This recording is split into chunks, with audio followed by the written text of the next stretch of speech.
say, what would France do with us? Thus, after greeting, speaks the King of France in my behaviour to thy majesty, the borrowed majesty of England here. 'Tis a strange beginning, borrowed majesty. Silence, good mother, hear the embassy. Philip of France, in right and true behalf of thy deceased brother Geoffrey's son, Arthur Plantagenet lays most lawful claim to this fair island and its territories, and put the same into young Arthur's hand, thy nephew and right royal sovereign.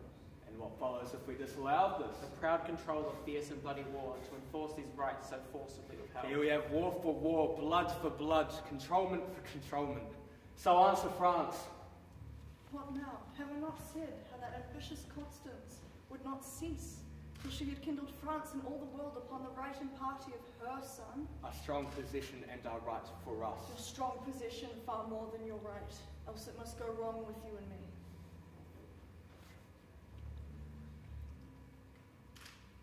Come, mother. Come, Richard. We must speed for France, for it is more than need.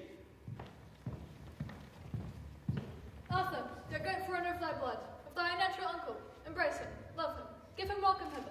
I give you welcome with a powerless hand, but with a heart full of unstained love. The peace of heaven is theirs that lift their swords in such a just and charitable war. Well then, to work. Our cannon shall be bent against the brows of this resisting town. Stay for an answer to your embassy, lest unadvised you stain your swords with blood. His marches are expedient towards this town, his forces strong, his soldiers confident. With him along has come the mother queen, with her niece, the Lady Blanche of Spain, with them a bastard of the king's deceased. The interruption of their cheerless drums, to parley or to fight, therefore prepare.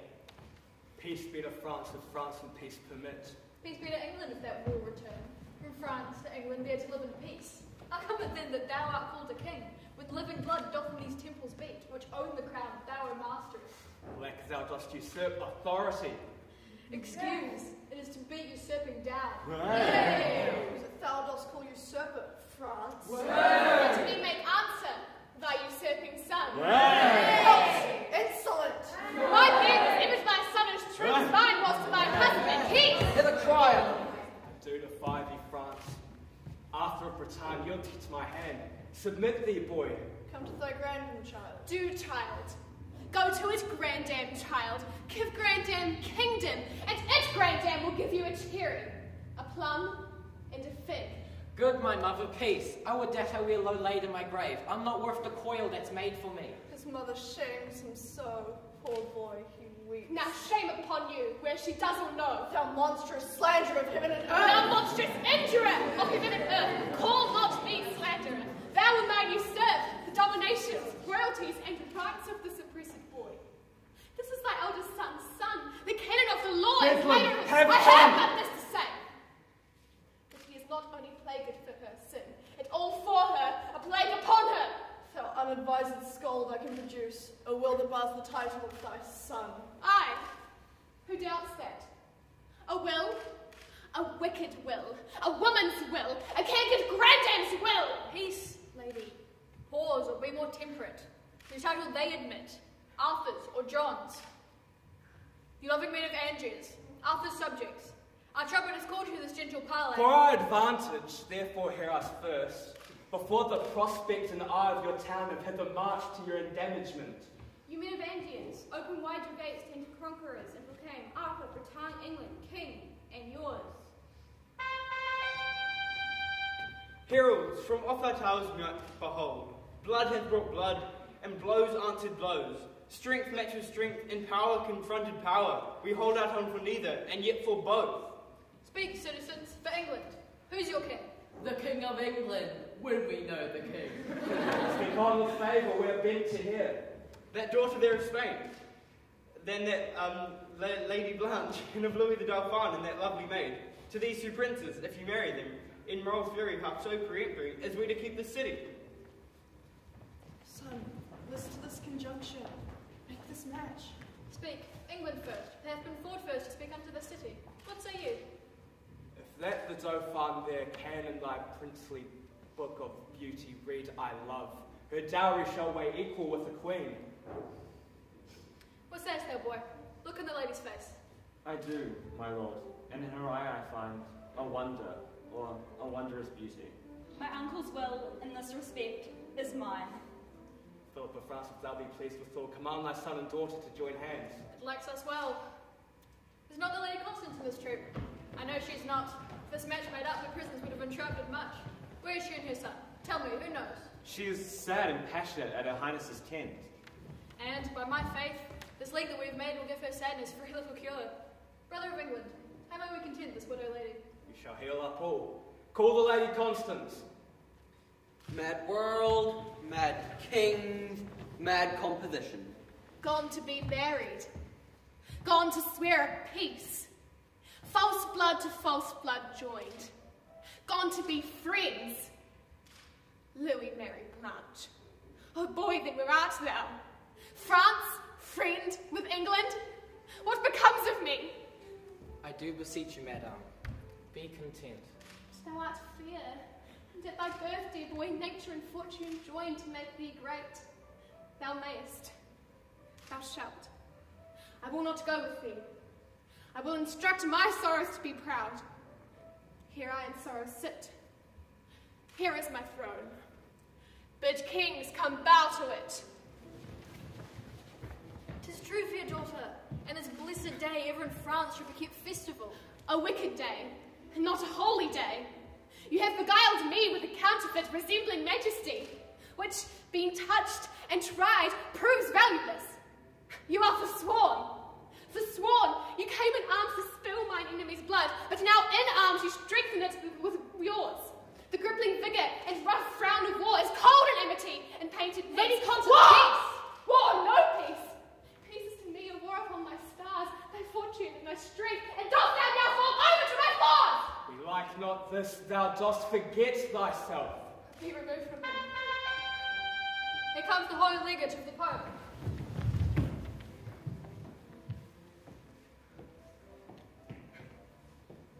Hail, you anointed deputies of heaven. To thee, King John, my holy errand is. O lawful let it be, that I have room with Rome to curse a while. There's law and warrant, lady, for my curse. And for mine too. When law can do no right, law cannot give my child his kingdom here. For he that holds his kingdom holds the law. Therefore, since law itself is perfect wrong, how can the law forbid my tongue to curse? Bethink thee, father, for the difference is purchase of a heavy curse from Rome, or the light loss of England for a friend. Forego the easier. Philip of France, on peril of a curse, let go the hand of that arch heretic, and raise the power of France upon his head, unless he do submit himself to Rome. That's the curse of Rome. Oh, Louis, stand fast. The devil tempts thee here in likeness of a new untrimmed bride. The Lady Constance speaks, not from her faith, but from her need. If thou grant my need, which only lives but by the death of faith, that need must needs does infer this principle, that faith would live again by the death of need. The king is moved and answers not to this. But be removed from him and answer well. Will not be, will not the calf can stop that mouth of a lion. Father, to arms! Upon thy wedding day, against the blood that thou hast married. What? Shall our feast be kept with slaughtered men? O husband, hear me. Upon my knee I beg, go not to arms against mine uncle. I will denounce a curse upon his head. Thou shalt not need. England, I will fall from thee. A fair return of banished majesty. O foul revolt of French inconstancy. France, thou shalt rue this hour within the hour. Lady, with me thy fortunes lie. There my fortune lives, there my life dies. To ashes, ere our blood shall quench that fire. To ashes. Husband, look not so sad. Thy Crandon loves thee, and thy uncle will be as dear to thee as thy father was. Oh, this will make my mother die with grief. Do not I know thou wouldst throw thine eye on yon young boy? I'll tell thee what, my friend, he's a very serpent in my way, and wheresoever this boot of mine doth tread, he lies beneath me. Dost thou understand me? Thou art his keeper. And I shall keep him so that it will not offend your majesty. Death. My lord? A grave. He shall not live. Right. Fare you well, madam. I'll send those powers over to your majesty. My blessing go with thee. For England, cousin, go.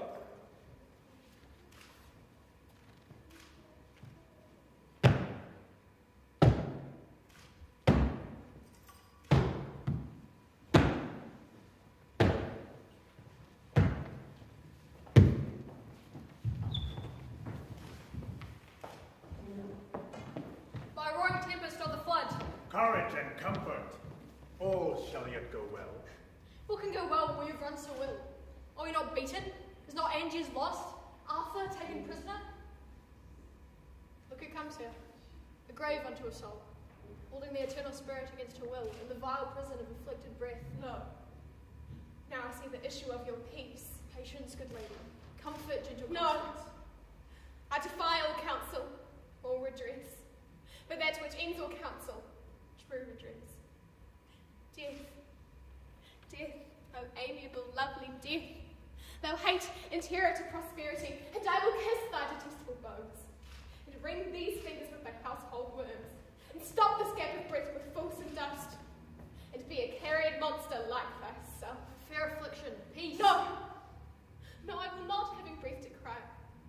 Oh, that my tongue were in the thunder's mouth, then with the passion would I shake the world which scorns a modern invocation. Lady, you utter madness and not sorrow. Thou art not wholly to belie me so. I am not mad. This hair I tear is mine. My name is Constance. I was Geoffrey's wife. Young Arthur is my son, and he is lost. I am not mad. I would to heaven I were, for then 'tis like I should forget myself. For being not mad, but sensible of grief, my reasonable part produces reason. If I were mad, I should forget my son. I am not mad. Too well, I feel the different plague of each calamity. Bind up your heads. Yes, that I will. And wherefore will I do it? I tore them from their bonds and cried aloud, oh, that these hands could so redeem my son, and then again commit them to their bonds. And Father Cardinal, I have heard you say that we shall see and know our friends in heaven. If that be true, then I shall see my boy again. There was not such a gracious creature born. But now will canker sorrow eat my bud. When I shall meet him in the court of heaven, I shall not know him. Therefore never must I behold my pretty Arthur more. You hold too heinous a respect of grief. He talks to me that never had a son! You are as fond of grief as of your child. Grief fills up the room of my absent child, lies in his bed, walks up and down with me, puts on his pretty looks, repeats his words, remembers me of all his gracious parts, stuffs out his vacant garments with his form. Then have I reason to be fond of grief. Fare you well. Had you such loss as I could give better comfort than you do. I will not keep this form upon my head, when there is such disorder in my wit. O boy, my Arthur, my fair son,